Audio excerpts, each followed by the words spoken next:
I want to ask you some questions about on the nerdy subject. So I discovered butterfly late in my career, and you were somebody that I looked at from a technical standpoint. And so a couple of the things that stood out to me were that you sort of emulated what I always thought Crocker was really good at, which was straight line butterfly A to B. You'd keep hips high, your upper body would stay high and stay long, and you were really powerful. It wasn't just pop, pop, pop turnover, right? And in the same era, it was like Rafa Munoz was a lot of turnover, right? The little guy. I'm just curious, especially coming from, your Cal days where you were really good, but not world beating at the time, right? To best in the world and doing things, setting world records, and, the way that you swam was so powerful, and you were leading from the front, right? What are some of the things that you feel like you did really well technically? I just kind of want to start this and say that Ian Crocker is second to no one in talent. His precision, the beauty in his stroke. I wouldn't put myself in the same category as somebody who went a 50.40 in leggings. In 2004. That was incredible. You said that I wasn't, world at the top of the world at college, and I acknowledge that. I mean, I set a world record, my sophomore year in short course meters, the 100 fly, but with American swimmers such as Crocker not swimming or training short course meters until that NCAA's in 2004. I didn't kind of let myself feel like I was that world champion just because. The U.S., where the U.S. is the strongest swimming in the world. If they hadn't had a crack at it, then you can't say it's the world, it's the world record.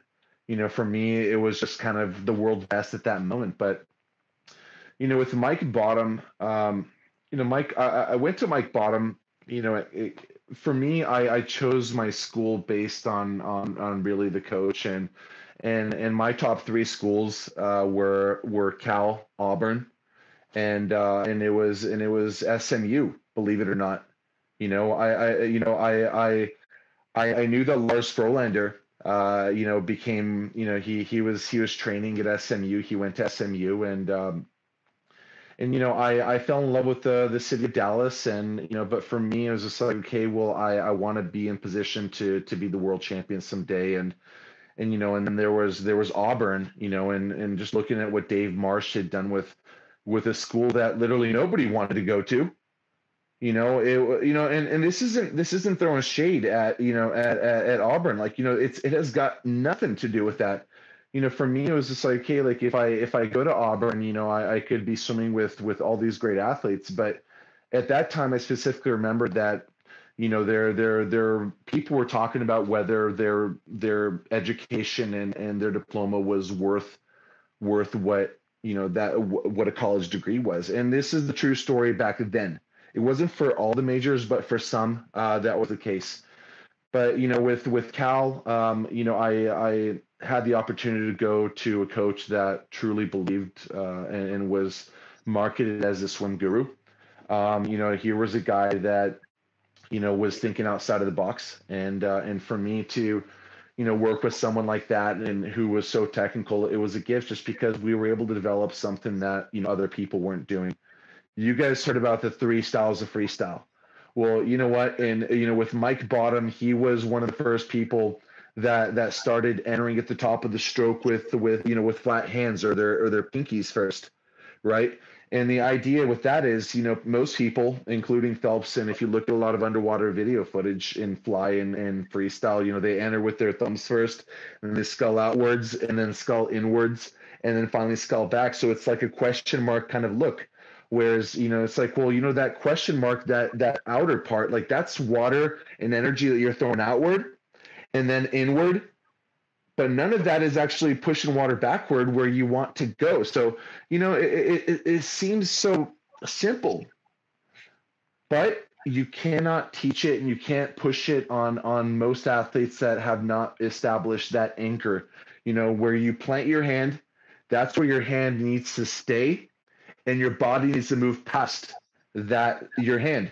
It's not your hand moving past your body. It's your body moving past your hand. So if you watch top level athletes in the freestyle events, for example, you see the lane lines being blue, white, blue, white, blue, white. Watch their hand in that spot where they place it. If they place it in the white buoy area, you're going to see their hand literally stay there and their body moves past it. So that's perfect harmony with the stroke. And we thought a lot about that. We did quite a bit of sculling, but we thought about ways just to be more efficient and how can we be better. And I really did learn a lot from, Mike Bottom. And now today you see a lot of sprint flyers literally emulating and using that technique, where that wasn't the case back then. No, I think this is all. Sorry, I'm going to take it over here. But yeah, I think that's huge information, especially, I wrote an article about that with Phelps, just the huge undulation versus, like you said, just getting those fingertips in, getting that catch. It's crucial.